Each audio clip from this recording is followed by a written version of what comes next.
Ger, eling dan eling. Besok yen wis ana kreta tanpa jaran, tanah Jawa kalungan wesi. Prau mlaku ing dhuwur awang-awang. Kali ilang kedunge pasar ilang kumandangi. Iku tandha yen tekaning jaman Jayabaya wis cedhak. Bumi saya suwe saya mengkerep. Sakilan bumi dipajeki. Jaran doyan mangan sambel. Wong wadon nganggo pakaian lanang, wong lanang kaya wong wadon. Iku tandane yen wong bakal nemoni wolak-wali ing jaman. Akeh janji ora ditetepi. Akeh wong wani nglanggar sumpahe dhewe. Menungso padha seneng nyalah ora ngendhake aturaning Gusti. Barang jahat diangkat-angkat, barang suci dibenci.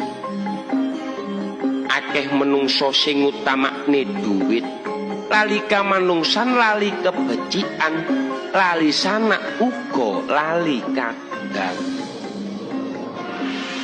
Kepingine mung urip mukti ngumbar nafsu angkara murka, nggedhekake duraka.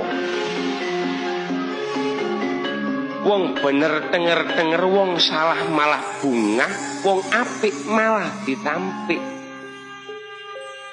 Wong jahat munggah pangkat, wong agung kesinggung.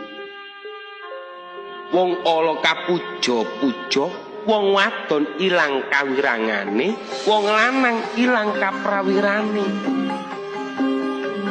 Akeh wong ngedol ilmu, akeh wong ngaku-ngaku njabane putih jerone gadu. Ngakune suci nanging sucine palsu. Akeh bujuk, akeh lujo, akeh udan salah mangsa.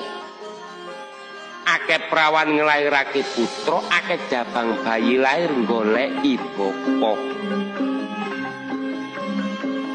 Agama akeh sing nantang, prikamanungsan saya ilang.